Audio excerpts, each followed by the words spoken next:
Hey, it's Eric G. Around the House is sponsored by Baldwin Hardware.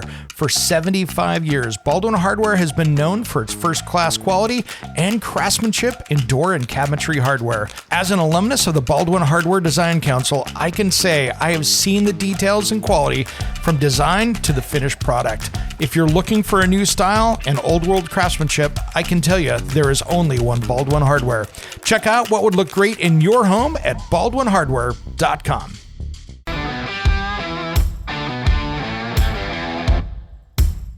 It's Around the House. Dr. Dex, welcome to Around the House, brother.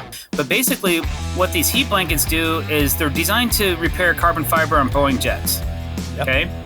So we took this technology and we had the company make us a specific size that we could take a deck board and put it in basically a silicone heating blanket sandwich that there's an outside layer of insulation, and then there's the heating blankets, and then there's a deck board. And we heat that board up for a certain amount of time at a certain temperature, and it becomes pliable. And then when we take it when it's still hot, and we put it into a shape or a form that we create on the floor of our shop, and then that becomes the new shape of that board. When it comes to remodeling and renovating your home, there is a lot to know, but we've got you covered. This is Around the Show is brought to you by Pyramid Heating and Cooling. Serving in Oregon, the Portland metro area, and Bend, Oregon, they are your one-stop shop for heating and cooling and indoor air quality. To find out more, head to pyramidheating.com, Oregon CCB 59382, and Baldwin Hardware. For over 75 years, Baldwin Hardware has been supplying luxury door and cabinetry hardware for that person that is looking for bold, handcrafted quality for their distinguished home. To find out more information, visit baldwinhardware.com. Welcome to the Around the House show. This is where we talk everything about your home every single week. Thanks for joining us. We have a special guest in the studio. I've been trying to get this guy on the radio and podcast now for a couple years, and we've finally done it. Dr. Dex, welcome to Around the House, brother. Thanks for having me, Eric. This is great, man. Finally, you and I got to connect at that Keen Utility event. I know my listeners are like, another person that you've talked to at Keen Utility? But yes, you and I finally got to sit down and connect a little bit, and that was a great time. Absolutely. I really enjoyed it. That was awesome. So let's talk a little bit about Dex, man, because you, to me, across the U.S., are the guru of doing beautiful, well thought out composite decks out there, man. And there's nobody doing it like you. There's a lot of imitators in my book, but you're the master out there, man. And what got you into this? Well, you go to school, you go to high school, and then you decide, okay, what are we doing here? And back in the 80s, in the late 80s, college was a thing, but it wasn't being pushed on everyone. And I had a stepfather who thought maybe I'd be good in the trades. And I started working for a management company that was responsible for several hundred apartment complexes.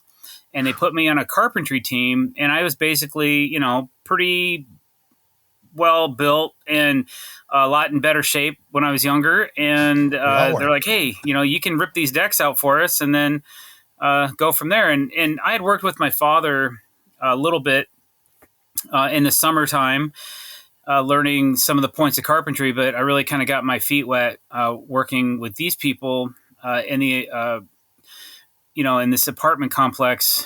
Just going back, and I mean, some of these decks should not have ever been even considered walked on, not even looked at. They were so rotten. Like they would have them blocked off so people couldn't access them, and then I'm out standing on it, tearing it apart. And I swear I almost killed myself a couple of times because as the deck is falling, I'm backing up into the breezeway so I don't die, And that was my intro into construction. And then after a couple of years of that, I was like 19, decided to move to Reno, Nevada, work for my father for a couple of years. He was a master carpenter down there, and he was really into redwood and alternate, just mostly wood. And then in 1991, I moved back to Washington State with my fiance, who is my wife now of over 28 years. And we started Dr. Dex in 1991. Man. Yeah. Well done. Well Yeah. done. And you know, it's interesting. It's so interesting how over the years, I mean, a deck is a deck, but it's not. Right. How from 1991 to now, how technology has Man, changed and how it you built a has. deck then versus now. Who would have thought that outdoor living was going to become such a powerful tool for people to have? And I'm going to jump forward quite a bit here and say, COVID was my enemy and my friend. As the beginning of COVID happened and everything was shutting down, so did my contracts and my agreements with people. I lost, $750,000 worth of work and was stressing out. But then as COVID went on, people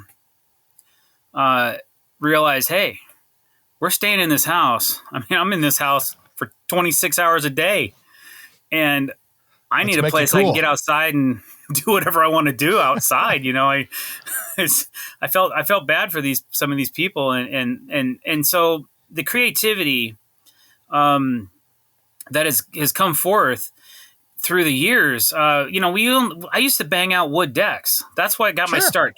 Pressure treated, and cedar is king where I live, up in Right? the Pacific Northwest in Tacoma, Washington. I was doing Amen. tight knot cedar, and I was just blanging it down with an air gun. Nailing Yep. it with stainless steel, ring shanks or whatever. Yep. And then as synthetic decking came about, I was like, whoa, what's this? Well, anytime you're an early adopter of anything, you're going to have issues Dude, with the product. that first Trek stuff. I have Exactly. no problem with Treks, but man, that first stuff compared to where it is now was a world of difference Yeah. backwards. That stuff didn't hold up well.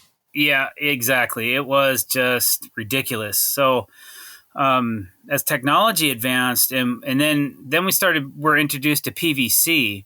Mm-hmm. And right when PVC, a product called AZEC now, it used to be called ProCell back then, and it might have been called something else before that. I don't know everything about building decks. I just take a different stance or an approach to how I build, and I have a specific style that I've developed over the last 32 years. And I think a lot of people like the way I do a build, but there's other companies that do just as, a lot of amazing work. And they add their flair to it as well. And I've kind of steered away from certain things, but then I've also adapted into and adopted some really amazing technology to create some really artistic and unique living environments. And I've exploited the heck out of that just to make my point, to get a name. Dude.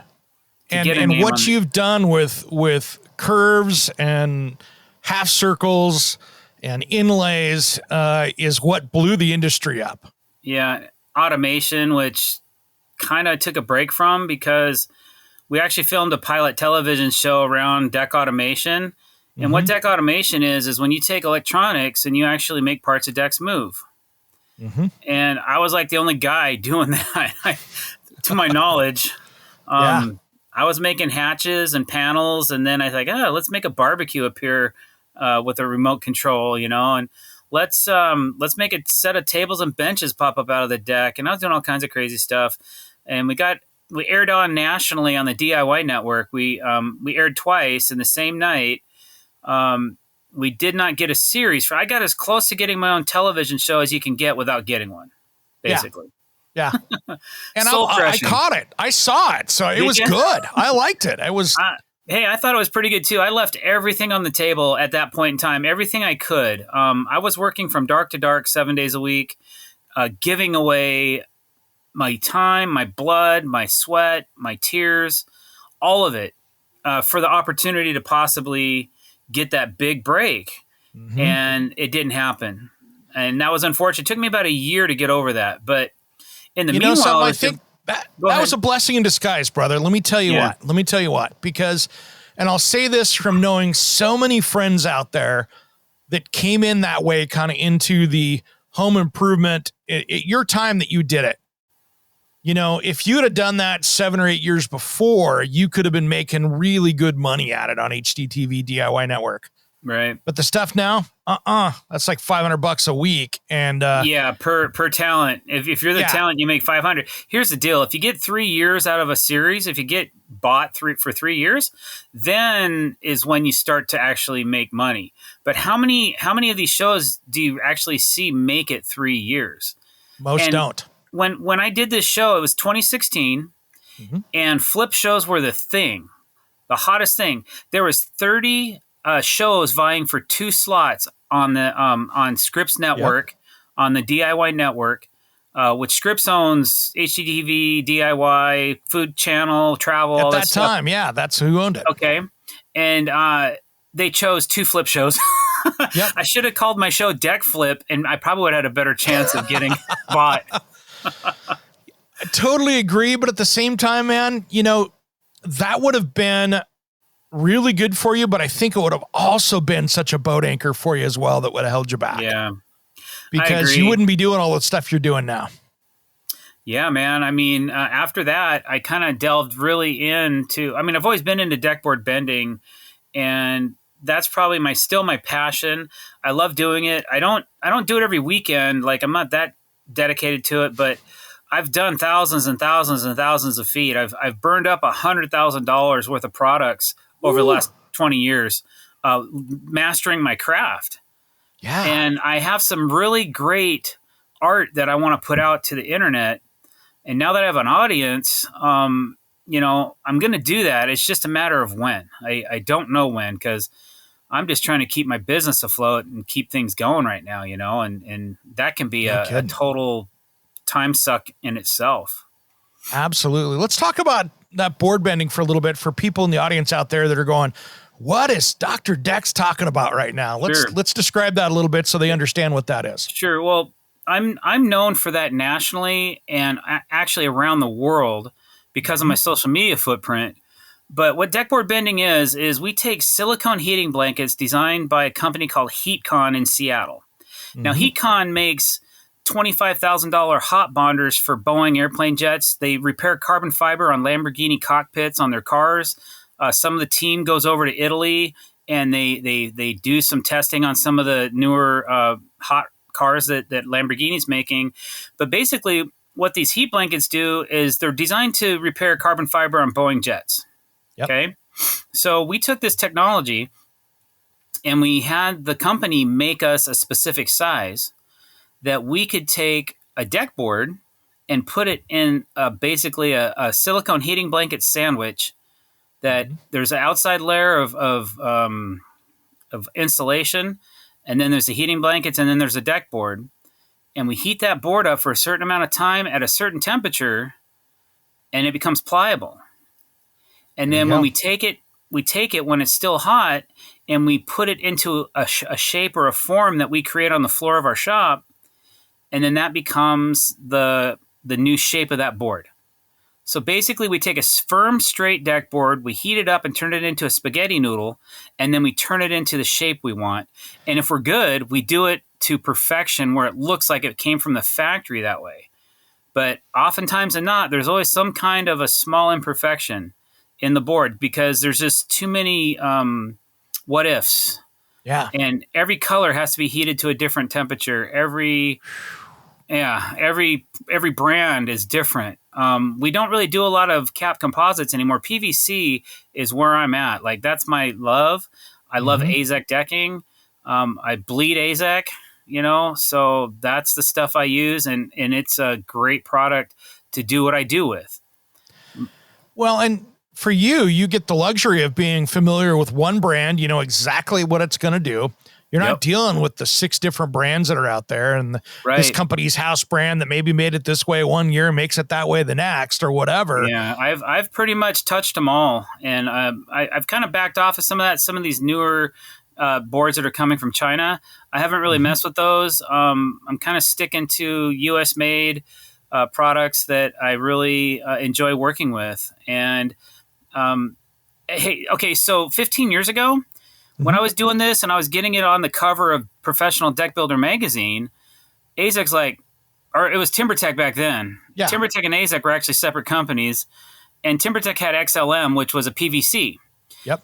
And they're looking at me and they're like, nope, said, we're not endorsing this. Said, we love you, but here's the deal. It's not you we're worried about, Jason. It's the 10 other people or 20 other people that are going to try to do this. Now there's hundreds, if not thousands, but back then, we're worried about these other guys that are going to come in and they're not going to frame the deck right. They're not going to do this properly. They're not going to do it the way you do it. And then we're going to have warranty issues. And I said, I don't give a crap about your warranty. Yeah, I said, not my problem. I know, not a problem. All my clients understand that we're totally voiding the warranty. They love a Rebel. They love the fact that I'm exploiting it and that I'm destroying something that it could potentially save somebody something in the future. But I understand that I'm exploiting the warranty, and that's okay because what we're creating is so much cooler than what we started with. Absolutely.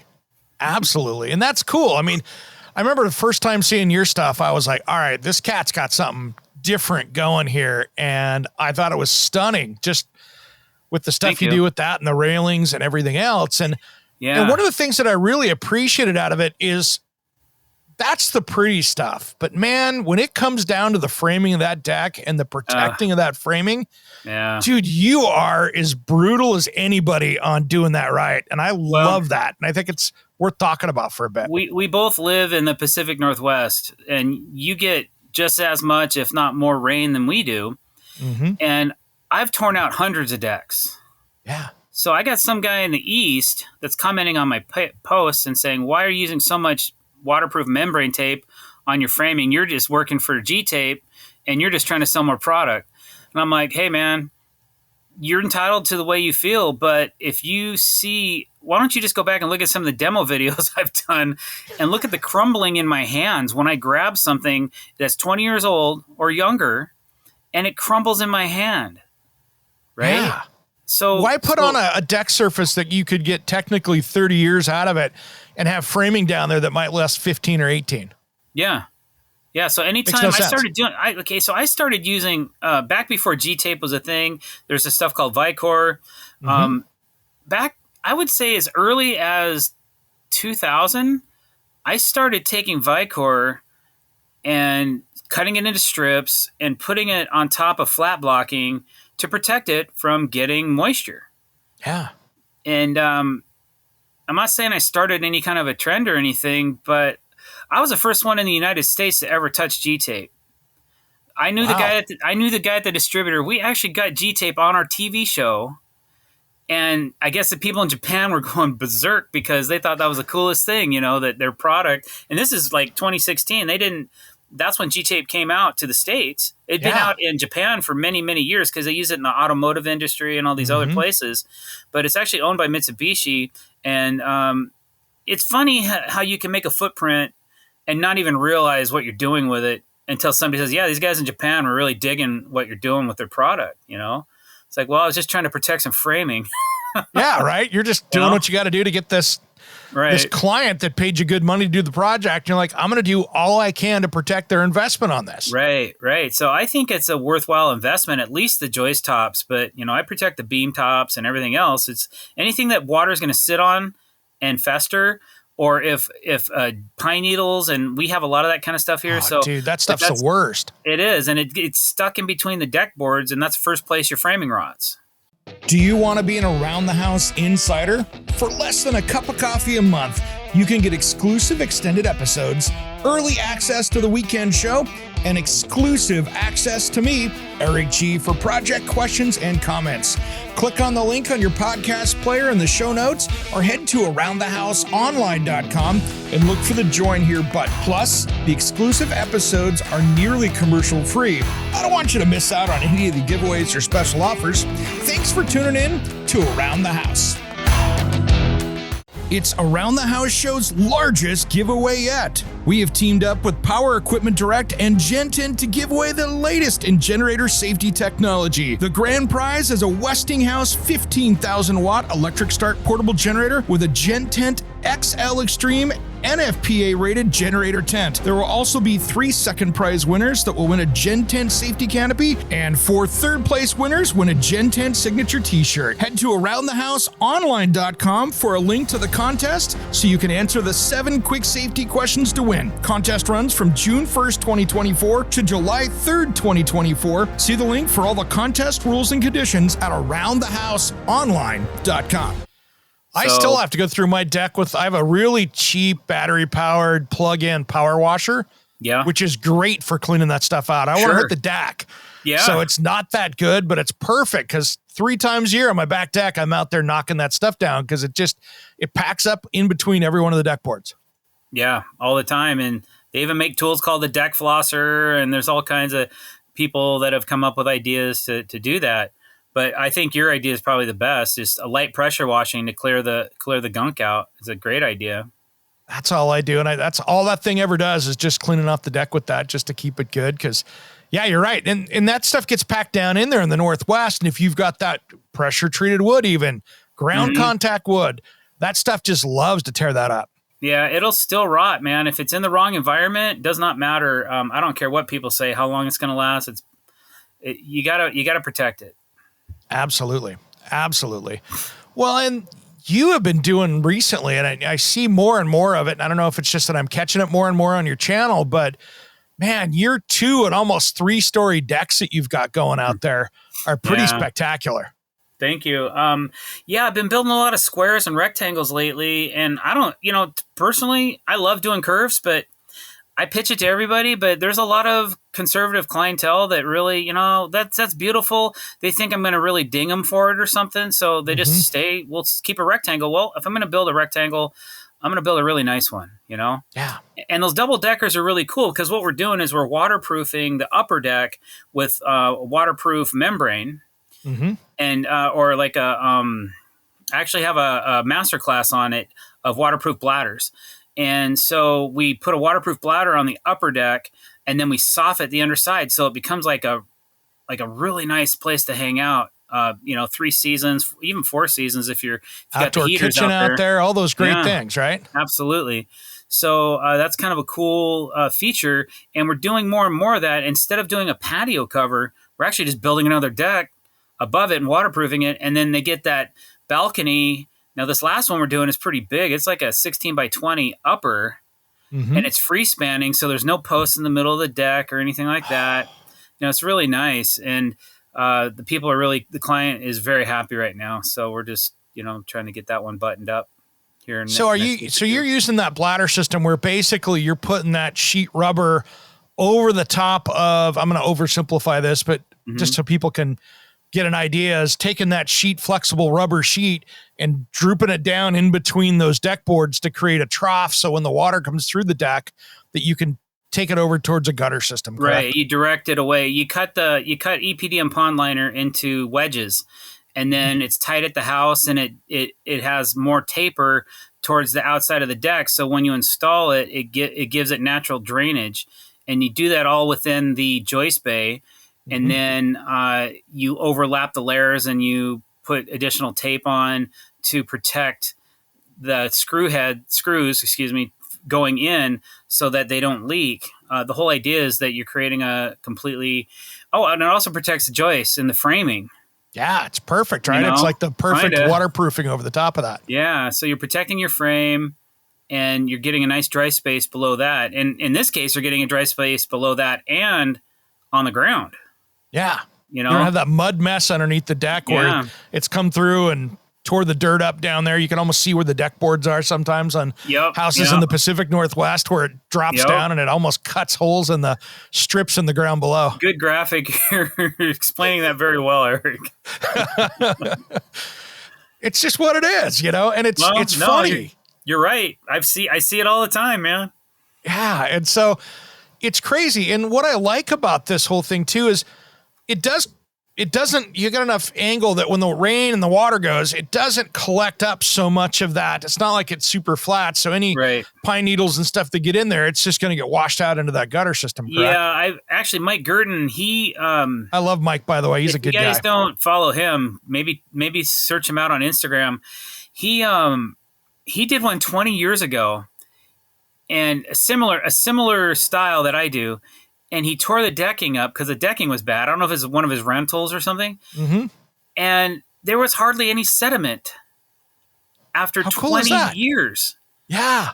And so people, that's one of the things people always challenge me on is, hey, aren't things going to build up? So I've physically done videos of, I put crap down in the joist bay and then we ran water in it and it floods it out. Yeah. But people still have an issue with it for some reason. It's funny. But I've never had a callback. Yeah. I've never had a callback on a waterproof bladder. No. And Mike Gerton, by the way, if you guys aren't following him out there, he's kind of the old godfather of decking out there as far as how you connect it. I mean, he's been doing this for decades, but he's the guy 100 years. Yeah, literally. And Mike, I know you're probably going to listen to this, so you can laugh at us, but I used to work with him on stage in the High Performance Building Zone down at the Kitchener Bass show. So him and I used to share a stage sometimes. And so he's just such a master at that. And you catch him on Fine Home Building and that kind of stuff. So good guy. That's awesome. I've seen him at several trade shows and, I feel guilty because I've never taken the time to, I'm usually working the show too. So it's not like I get to have a minute where I can go sit down in the audience and just listen to what he has to say. Cause I'm sure he would teach me. As a matter of fact, I have him on speed dial because I often consult him when I come up against something that I'm not 100 on.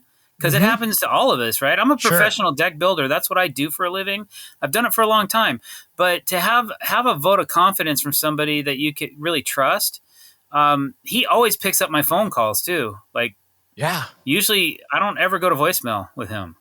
He's just a good guy that way. And that's, but that's what I love about this industry of the experts that we have out there is that, and I've talked this with other people here, is that the good people get along, right? And everybody's there to help each other because we all have questions at some point.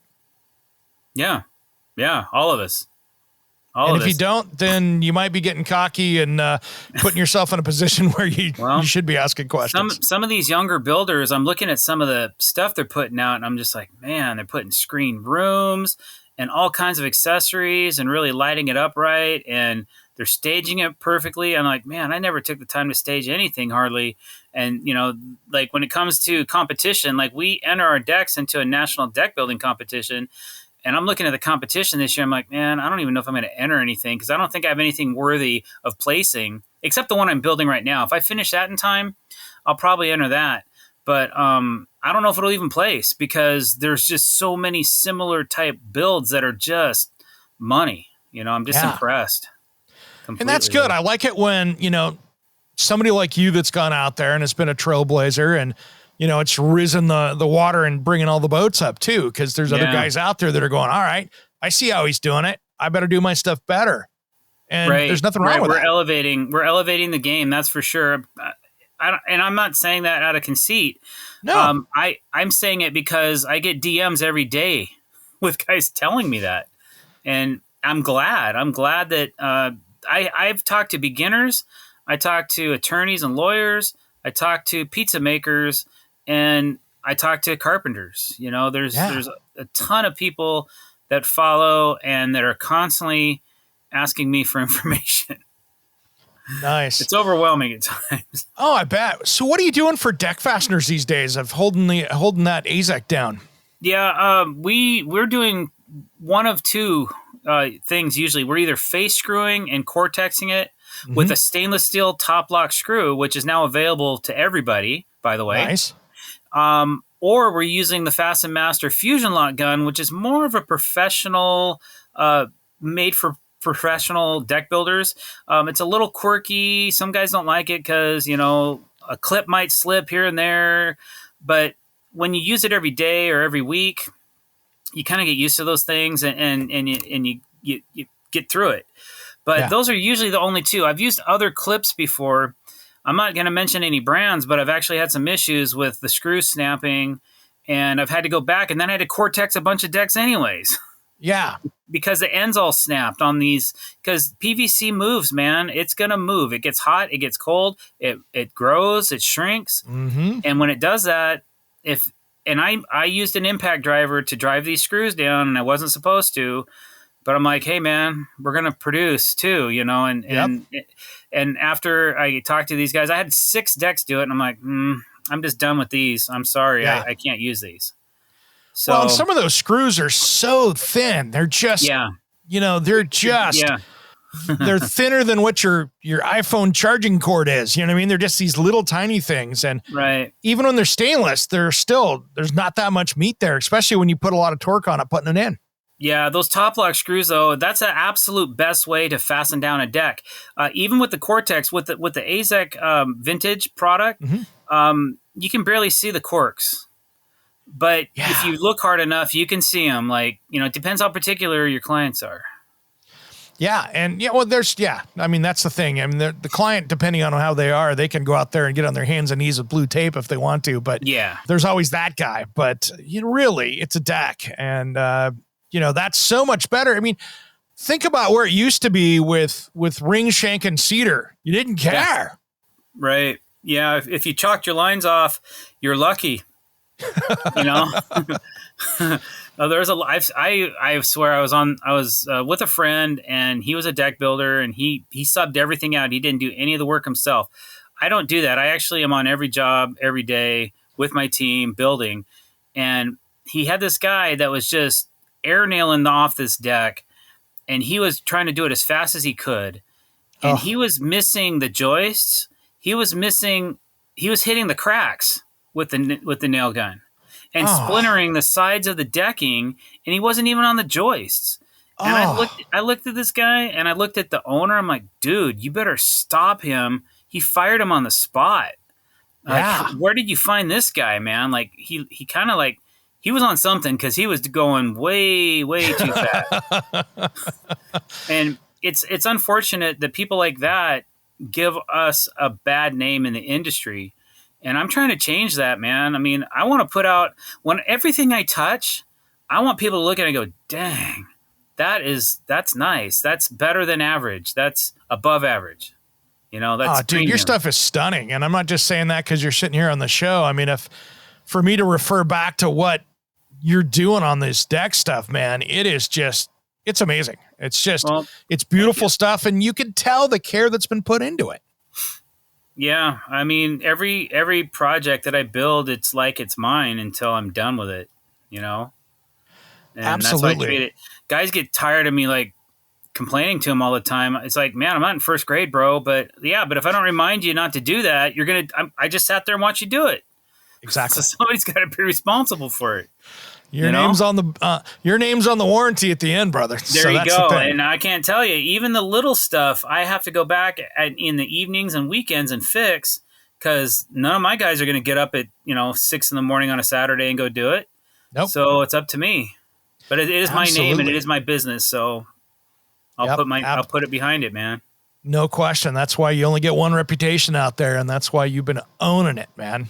Thank you. Well, I wanted to talk a little bit about helical piles a little bit, because those are something that I think is really important, depending on the land and the grade and all that other stuff. But it's not something I'm seeing a lot of deck builders deal with, but I've dealt with them a lot. I know you deal with them a fair amount now, especially in situations where you've got bad soil conditions or on a hill or something like that. Let's talk about those in deck building a little bit, because I think it's something that at least homeowners and contractors should be knowing about out there. Well, I started looking at helical piles as a viable solution to foundation or to footings when the state of Washington mandated a 60-pound per square foot live load instead of a 40-pound per square foot live load. What that did is it almost tripled the amount of concrete we had to pour just by adding that extra 20 pounds per square foot, thinking they were going to solve all these problems because of all the weekend warriors that are going out and building decks that are collapsing and killing people. They made it harder. They made it more difficult for the professional to earn a living. It just cost us another 50% to do our footings. And when I was realizing, hey, man, I am pouring yards of concrete, and I'm not used to, I don't short load a truck for 3 yards of concrete. We hand mix that. Yeah. So I'm bringing pallets of concrete to the job site, and we're hand mixing pallets of concrete. And I was like, there's got to be a better solution than this. So I reached out to a guy. Ironically, the state of Washington didn't figure out, and I'm a former Washingtonian, so I dealt with this for 25 years. They didn't figure out that maybe that connection from the deck to the house is the number one failure point versus footings. But heck, they're gonna deal with footings because that's easier for them. And that actually made the deck, it made us use bigger beams, bigger posts, bigger joists, tighter spans. Mm-hmm. It's ugly. So get this. I got something for you. I was the engineer. We spec'd out pressure treated glue lambs on the build I'm working on right now. They're beautiful. Mm-hmm. I'm used to paying $30 a foot for them. Hadn't bought them in a while. Pressure treated 6x12 is about $15 a foot. Yep. Okay. No problem. Double cost. I'm good with that. Yeah. $65 a foot. I got dinged for $7,500 for the beams on that deck. The beam. I almost puked. I'm like, I called her. I said, is this correct? She goes, yeah, those haven't gone down at all in price. How proud are these people of this product? Because holy smoke. You could have had custom steel made for a lot less than that. Well, I wonder. You know what I mean? Beginning to wonder, yeah. Well, so I decided, I got a hold of this guy, Max, with Masscore Helical Piles out of Ontario, Canada. Mm-hmm. And he has a great shipping connection. So he said, hey, man, buy the power head. I'll send you some piles. He trained me over the phone because of COVID. He couldn't come across the border. Yep, he was locked down. And I started setting my own piles. But what I'm running into now is I have a problem when I'm driving the piles. I'm depending on the jurisdiction. Some of them are requiring a third-party witness to inspect my pressure.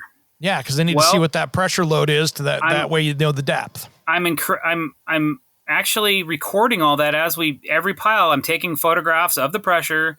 I have a time-lapse camera going the whole time. So I sent all that stuff to my engineer because he's old and he's, sick and he couldn't make it for 2 days because it took us 2 days to drive the piles on that job because we had the overhang of the roof that we had to deal with while we were trying to dig the piles. So we had to temporarily suspend the roof. Those are the things people don't get. Like, you want to sleep at night, then don't do some of the stuff I do because it'll keep you up. No kidding. And we both agreed that it was kind of ridiculous that they were calling out, but then the building inspector comes out and he's like, yeah, where's your engineer report? I go, well, it's at the engineer. And he's like, well, it's not here. And was he present for this? And I'm like, no, he wasn't. And he goes, well, he was supposed to be here. I don't know how I'm going to prove this deck. I was like, well, I'll get you the engineering. I'll get you the paperwork. I'll give you the forms. He goes, yeah. He goes, look, if I don't have something signed by somebody stating that they approve these, then I can't pass this deck. So I'm like, okay, well, I'll do my best to give you what you're looking for, but I don't know if it's going to be enough. But I tell you what, I've done 10 of these, probably 15 decks with them now. Mm-hmm. And it saves me time, money. You can build on them right away. Yep. As long as you hit the pressure you're looking for, nothing's going to settle. Dude, and those are so much more durable compared to just a concrete footing because those things are so tight into the ground compared to just putting a boatload of concrete there. Yeah, agreed. We have a mini skid steer that we drive with it, and then we also have a Bobcat that we swap the power head to. If I can get the big machine in, man, it really works well. And that's what we used on this last job we're on. But the mini also, I had to actually upgrade my machine because the old machine I had, it flipped it upside down or sideways because I hit some really hard ground. And too much torque, it knocked it over. Yeah, and then the battery connection got hit, arced out on the frame, and then it started smoking. It was a show, man. Oh, man, that was an expensive one. And then the oil, it was blowing. It was awful. So at that point, I was like, okay, if I want to be serious about this, I got to get a bigger machine that'll drive the piles. So we got ourselves a nice little ditch witch that really drives well. And I haven't had any problems since then with either machine or the power head. So it's been a great investment for me. We've been using them for a couple of years now. Man, it's so great. And when you've got like fill soil or anything else like that, or you're on the side of a hill where you're got this you do a lot of view homes. So, I mean, and a lot of these things are kind of towards the edge of a cliff or a fall off or whatever else you want to call it, or looking down. And man, I'd want my deck to have as many of those as possible in those situations. If we can get the machine into the space, we definitely use them. If we can't, then we might go to an alternative, maybe a diamond pier or something like that. Yeah. And I think you did that diamond pier, and those are just basically posts that are driven in, right? And a kind of a, almost like a teepee into the ground. So you've got that splayed out footing for that, but using metal posts, basically. Yeah, using galvanized, thick-walled galvanized pipe to go through a footing, a precast footing, to a specific depth. And I think they come up to 5 feet long, for some. And then once you load them is where they really start to take shape and where they don't move so much. Yeah, that's awesome. That's awesome. So what are you doing these days for railings, man? Because I see you have some beautiful, glowing, well-lit railings on a lot of your projects. What's that material you're using? Because that's super cool. Sure. So the company that I use mostly is called Regal Ideas. And they make different varieties of different types of railing. They make a standard aluminum picket, aluminum with glass, and then the kicker that they do is this product called Crystal Rail. And Crystal Rail is a really beautiful low iron glass and has these special pods that are shaped kind of like an egg. A lot of people kind of make fun of the shape, but they're designed that way for a reason, so they can withstand the forces that need to be withstood for code. And you lay these things out, and then you tighten up the glass to them, and then they have an LED in the base, and you light them up, and it becomes this beautiful lit attraction at night. I've never seen anything like it. I actually have it on my own house because I liked it so much. Hey, it's Eric G from Around the House. Are you tired of low quality water in your home? Do you have bad tasting water? How about chemicals, minerals, and hard water scale tearing up your bathrooms, appliances, and your water heater? I have a great solution for you. It's time you stop the damage and check out King Water Filtration. This water treatment system takes care of every drop of water that comes into your home. It uses no salt, no expense filters to change, and it's made right here in the USA.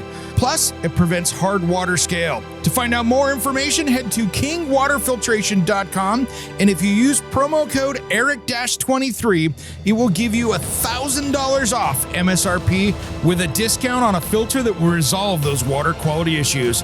Don't miss out on this amazing sale on a product made right here in the USA at kingwaterfiltration.com. That's kingwaterfiltration.com. And don't forget promo code ERIC-23. There you go. It's beautiful. Every time I drive in at night, I'm like, man, that's sweet. That is awesome. That is awesome. Because it makes that whole deck just glow. I mean, I love lighting because as a designer myself, lighting makes that whole project, and that stuff, I saw that and I'm like, okay, that might have to go into my house one of these days because that's cool stuff. Yeah, it's good stuff. And the company, I love the company because they're really supportive. They back their product. They have a great warranty, and it's really easy to install. They have the homeowner and the do-it-yourselfer in mind and everything they've designed that they sell. So nice. Sometimes it's hard to find depending on where you are geographically. So you can always contact Regal Ideas directly, and they'll get you in touch with somebody that can get you the product. Nice. So what are you using for tools out these days, man? I know you've got your favorites out there. Yeah. I don't want to make you give away all your trade secrets, but that's all good. You got some cool stuff I see you using out there. Yeah, I think the stuff we use daily, like we use a DeWalt 12-inch compound slide miter saw, flex volt, so it's a dual 12 amp hour batteries. Those usually last us a day, if not a little bit longer. Mm-hmm. That's mounted to a cut hub, chop station. Particularly right now, we're running 2 chop saws on it. So we have the big 12-inch saw, and then we also, probably my favorite saw, it's this little 7.25-inch Metabo HPT, 7.25. It's super accurate, really great for trim, cheap blades. Even a 40-tooth blade is like $15. Dude, that's awesome. It cuts like a diamond, man. I mean, it's an expensive saw. But sure. we have both of those mounted to the cut hub, and then we have a separate cut hub station for our DeWalt table saw. Mm-hmm. So we have a full saw. We don't use a cordless table saw. We actually use a corded saw because of the stuff we rip, the wet treated lumbers. Batteries would only last maybe 40 feet. Yeah, no, that stuff doesn't work. I got a funny story about that DeWalt saw though. My buddy Skip Bedell, Mm-hmm. He got that thing. I was out, geez, years ago, 7 years ago? I was out at his place helping him put his kitchen in. And that thing showed up in a white box. It was one of the pre-production ones. Ooh. And so that showed up in this white box at his house, and I helped him carry it in and unbox it. And I'm like, okay, this is cool stuff. Yeah. So that was the first time I'd seen that whole package of theirs with that. And man, that was impressive. I was impressed. Yeah, we always run that thing cordless too. It seems to run better cordless than it does. There's a power adapter you can plug it in, but man, we really like it running cordless. We run both of our saws cordless. Yep. Our table saw's corded, and then as far as impact drivers, we're mostly using Metabo HPT triple hammers. Yep. We really like those.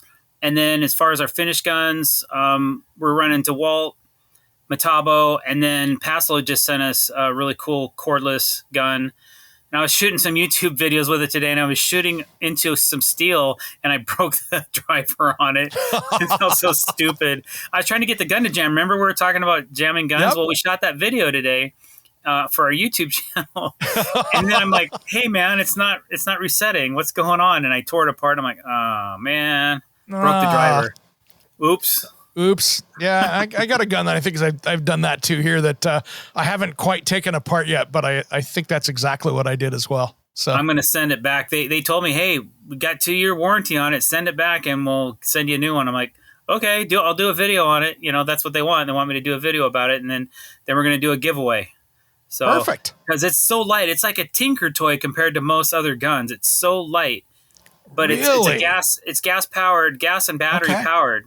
But it's a small battery, and the gas cartridge lasts like 1,000 shots or 1,500 shots or something. Oh, wow. That's cool. Because that's my biggest complaint about especially like the framers, man. Those are even worse. The framers are just sitting there. It's like you got 25 pounds off the end of your hand. Yeah. We have some cordless framers, but especially when we're framing in glue lambs, we always run a pneumatic because you just get a better punch with a pneumatic. If not, we'd have to go back and drive every single nail again with a cordless framer. Yeah. But that makes no sense. Yeah. Not really.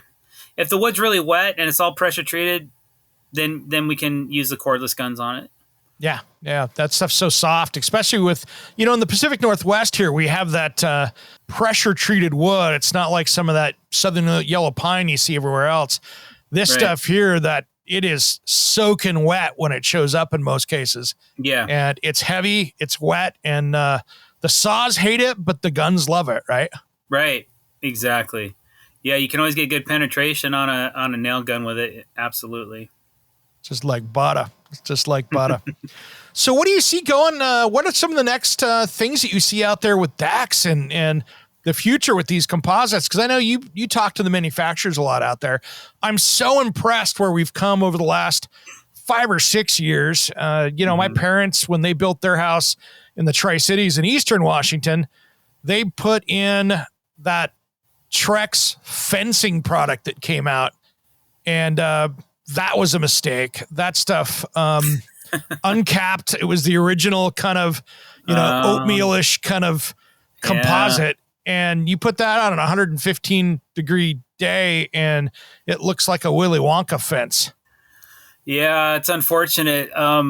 There was a few different brands that tried to come out with fence boards, and I don't think any of them are still around. Like TimberTex went out, Trex went out. There's a couple others. I don't even remember their names. I would actually take a few of those. I still have some stock because I cut it down and use it for thin shims when I'm building low decks to the ground.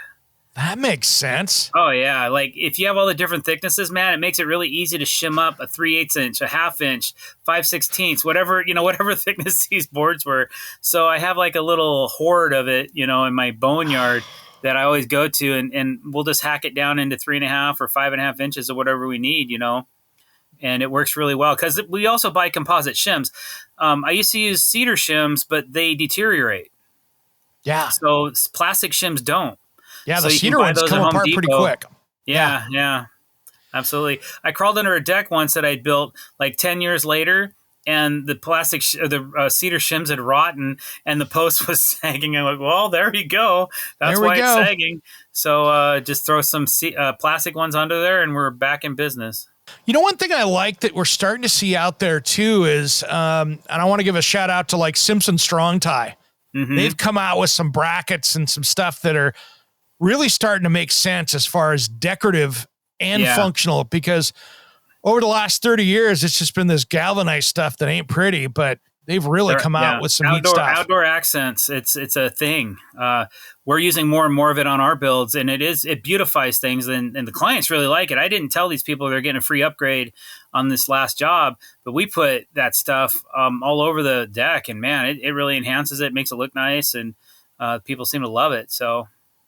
Well, I think for you guys too, like if you're putting together some glue lambs and stuff, I mean, those big T brackets they have are solid, and they look like they're supposed to be there, where before you were using these little tiny, the only thing you had were those little tiny Simpson galvanized brackets, and they just look like you were framing a house. Yeah, that or you're putting the massive $200 steel monsters on there, which really that's more for commercial use. And I've done it both ways, depending on the budget of the deck, but I kind of enjoy retrofitting these instead, because you can actually get everything set together and pin it all together and then go back and put these brackets on. And not only does it enhance it, it meets the code.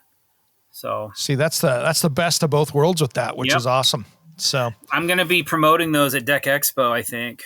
Nice. Yeah. Nice. Yeah. That's, I remember when a few years ago they started to come out with, and they kind of dipped their toe in it a little bit. And then over the last number of years, they've just kind of exploded that line. I told him, hey, man, you should make your joist hangers this color too. Right? Heck yeah. I've actually spray painted them all black before, but that was a lot of work. That's a lot of work. It is. That's a lot of work. Well, what else are you doing out there, man? I mean, I'm noticing one thing that I noticed that you really pay attention to, and I want to just give you a shout out on this. I love your connections from that deck to the house. Yeah.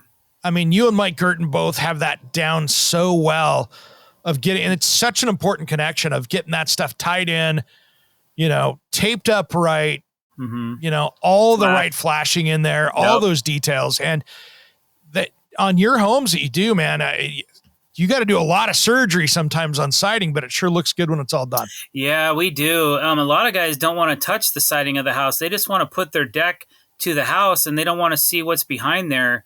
And thank God we tore all the siding off, because the upper deck cantilevered through the house and there was no support post. So we had to cut all that back flush. And then I had to lay it out so that I was attaching to the blocks that are in between the joists that we cut back, so that we made sure we had the proper attachment so that we had something that wasn't going to pull away from the house. Yeah. It was kind of a tricky, sticky situation. Yeah, those homes, like my house, I had this little tiny Juliet deck off my master when I bought the house. It was like this little 3 foot by 5 foot thing, or 3 foot by 6 foot off a 6 foot slider that you could almost just barely put 2 plastic lawn chairs out on. Bought the house. I kind of looked at the window, and I knew it was going to come down anyway, but I stood out on it and I went, uh-oh. I could see the metal railing starting to pull away as I stepped back in the door and went, yeah, we're not going back out on that again. Wow. Sure enough, there was just cedar 2x10s hanging out there that were coming out just cantilevered, and they should have been replaced. There was drywall screws holding it all together. I mean, it was just, you could tell it'd been 15 handymen that would work on that thing. Yeah, I don't think people realize the difference between a structural screw and just anything you can buy at Home Depot. There's so much that you need to know about construction if you're going to build professionally for other people. Like, you're held to a higher standard than most people do. But the things I tear apart, it never ceases to amaze me what I see in a demo. It's just unbelievable. The type of construction is just, there's no way a pro could have done this, because they'd be fired or they'd lose their license. Well, you see the mixture of the black drywall screws that are rusty. You see the yellow deck screws that they used to be called back in the day, that the gold, the gold ones that you can snap off in a heartbeat trying to put them into some dry wood. And none of those guys are structural out there. You need to get into something that's rated. I love using Simpson fasteners with Simpson hangers, for instance. I try to match those up pretty well. Those guys and Faster Master are the two that we use mainly because they're both structural, they're both rated, they're both accepted by most building code officials and jurisdictions. And and if something works, you don't really try to change it too much, except for keeping up with technology and things like that. But I love Simpson products. I love all the brackets, like you said. And then Fasten Master, I love most of their fastening products and some of their structural stuff as well. Nice. Are you using the Stabilo levels and stuff? Is that what you're using out there? Yep. I see a lot of yellow in your videos. So yep, I've been to the plant in Germany. Stabila invited us out to take a look and learn all about their product. And I got to tell you, man, there is nobody else on the market that's making a level like those guys do. And they showed us the competition and they dissected every single, of course they do, who wouldn't? If I would do the same thing. When you're good, right? That's why I do the Stabila challenge, man, because people think I'm being abusive to my tools and some guys get offended, but I'm actually trying to throw that level as far as I can. And I want it to go off the other side. If, I kind of know the limitation and I try not to do it, but if it does, it's okay because you can pick that thing back up and it'll still be level. If you drop an Empire level, and I've had one, and if you drop it, you're done. Go buy another one. Sorry, Milwaukee. If you drop them, they're done. It's just a plastic insert that's like, has a kind of a lever inside of it that holds the vial level. But once you drop it too much or if it vibrates too much, then the cam moves inside the level and then it's no longer a level. It's just a straight edge. Yeah. And that's crazy. I love when you do your challenge and you're sliding that thing across your framing and you see it go 30 feet down there. Yeah. There is no way to fake that level of quality. It's either slides or it doesn't. I don't. Yeah, I've gone to like 50 feet. I've thrown those things up to 50 feet on a slide. And yeah, you don't always get it right on the first one, but for me, it's a thing. So I have to do it on every job now, every time I have the opportunity, Dude. And that's the beauty of that that's care of the construction. And for the people out there listening, a 2x12 is not consistent with the one next to it. It's kind of close, but you can be off on those dimensions. Oh, big time. And you have to go in and set each and every one of those things to make it work. And it's either right or it's not. Yeah. You need to grade your framing before you install it to thickness so that you know that you're not going to have a roller coaster surface when you're done. And that's one thing with the composites is they're flexible enough that you can start to see that in there. Oh, yeah. Yeah, lay down on your deck and look at it and you're like, ooh. I mean, we take precaution and care. And every time I come up a ladder or a staircase and I look at the deck and I can still see a hump here or a dip there, we just minimize it. We don't eliminate it unless we get into aluminum framing. Like you asked me a question earlier, what do I see coming in the future? It's alternate metals framing, but I kind of skipped the steel train and I'm waiting for the aluminums to come. Yep. I think aluminum framing is going to be one of the biggest booms in our industry, and it's going to take another 5 to 10 years for it to really start to roll out. And that's where I'm going. That's where I'm putting my efforts and trying to pick a brand or a couple brands that I'd like to use. Because it will give you a laser flat deck. As a matter of fact, I just installed one with a company called Outdoor, where the gentleman that owns the company in Australia flew over here. He stayed with me in my house, and he shipped over a complete deck section for this above, like a pedestal system deck that we had to do, and we planned it out like months in advance. And he finally came over here in April and we actually installed it together, and it was a lot of work because there was many challenges that he didn't realize when, you can only do so much over a Skype, Correct. But it was pretty amazing when it was done and it turned out really nice.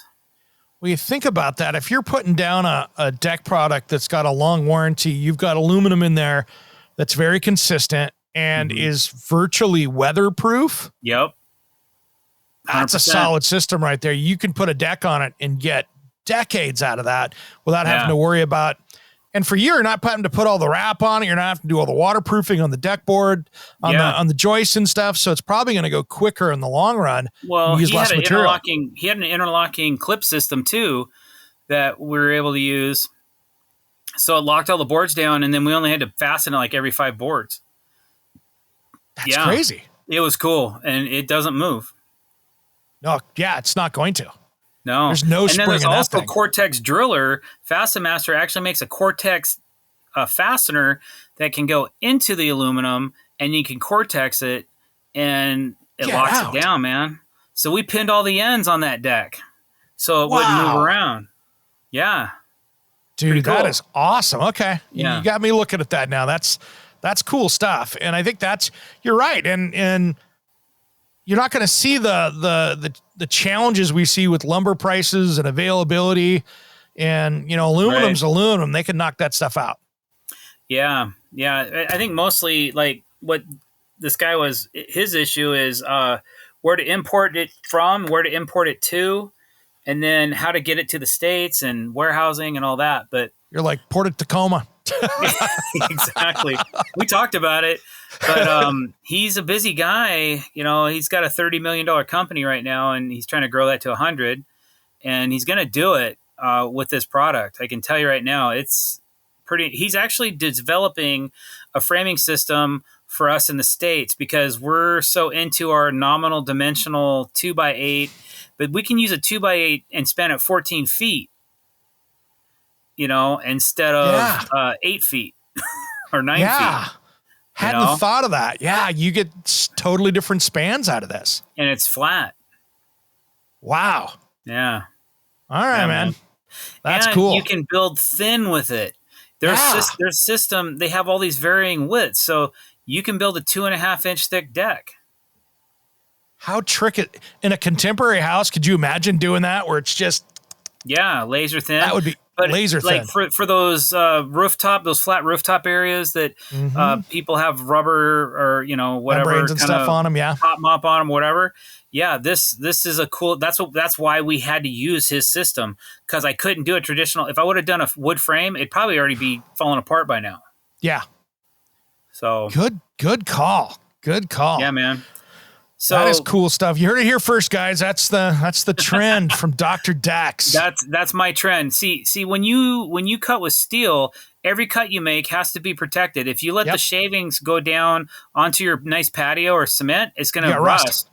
Okay, so you got to cut off site almost or somewhere contained, and then you still blow have to that treat all off, the and ends. because you can't have any of those right. Aluminum, I mean, it might be silver specks, but it's not going to rust. Yeah. And then pergolas, TimberTech just acquired Structure, which is an aluminum louvered roof. Yeah. So I think louvered roofs and patio covers are going to be another hot item coming up and coming for the future. I didn't see that those guys had grabbed them. That's awesome, because I've looked into that stuff. It's cool. I got a buddy, one of my really good friends that lives down the street. We've been kind of looking at that for he wants to do a covered area over his deck, because out in his backyard is full sun and he just bakes out there. And so we were wanting to make a kind of outdoor kitchen area for him that was going to be out in the middle of his yard, and it would look. That's the only thing. They're not cheap. It's a premium investment. I can do a standard acrylic and aluminum patio cover for half the cost of a structure. Yeah. So that's usually what I end up doing, because people don't want to spend the extra money unless they really want that pergola. Yeah. But they are sexy cool. I think outdoor kitchens and just space, like covered space that you can hang out under. But most people don't realize what they're spending. When I go on these estimates, people don't realize how expensive that's going to be. You want a 20 by 20 enclosed or covered area with a deck. You're spending $100,000+, and people don't realize. They're thinking it's $20,000, and you're not buying the materials for half more of than that. Yeah, materials are twice that, 3 times that. So that's always a rude awakening for a lot of people, is just price. Yeah, I just kicked out a bid for $300,000 for a guy just to do a resurface. It was 3,000 square feet. Whew. Yeah, all rail, all new bladders. I mean, it was a lot. But I doubt I'll ever see the light of day on that one. I didn't expect to, but I wasn't going to, just because it's big doesn't mean I charge less. No. It's still labor is labor, materials are materials when it comes down to it. I mean, You're not having to move off the site, but these days it's not like you're sitting there leaving, your tools on site for a week either. You're still packing up either way. So it's just one big job. Yep. And it's not like you don't have a waiting list out there either. Right. We're booked out a year right now. Yeah. The only problem I have is permitting. Oh. It's a nightmare. They have not got that straight yet. I mean, I don't think they're going to anytime soon. I don't care where you're located.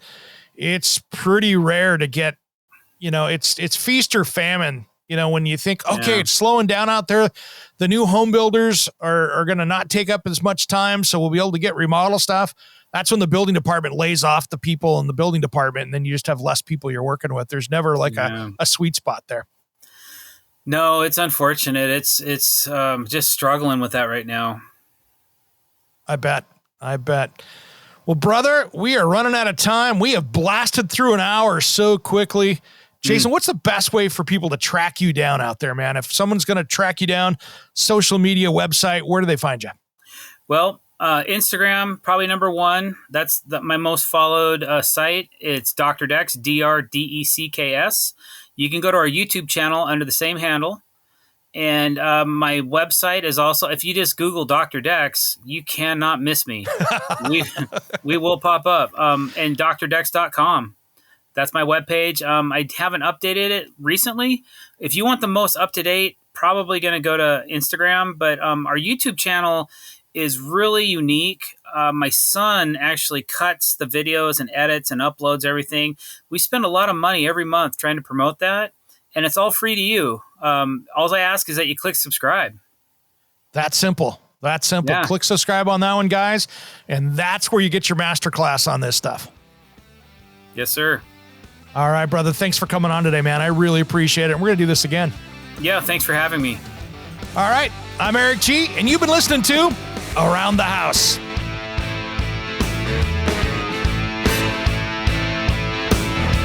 Somewhere unseen and undiscovered, anywhere beyond the mean. Life is a love song, let's be lovers. We're all over the radio. Take my hand, I know where to go. All over the radio with you. Hey, it's Eric G. with Around the House. Are you looking to grow your business?